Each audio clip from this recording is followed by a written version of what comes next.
know, I keep seeing the recurring theme, pressure gauges, out in the unit. Every time I go to a plant, no matter if they're top tier or bottom tier or middle tier, why are the gauges always bad? Do we understand that the gauge is actually just a little balloon hooked through a branch connection to the process?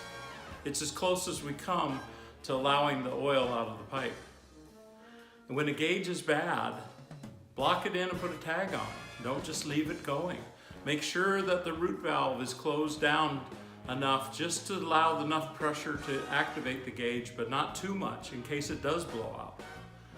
I think it's something that if you get 4 or 5 gauges that are bad, maybe we need to have maintenance come out and change them.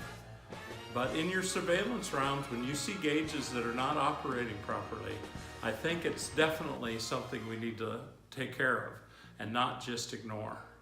Gauges are great for troubleshooting. How do you know what levels may be in a tower above the process? How do you know what the discharge and suction pressure is on a pump? They're very important and they need to be maintained, and they need to be taken out of service if they're bad.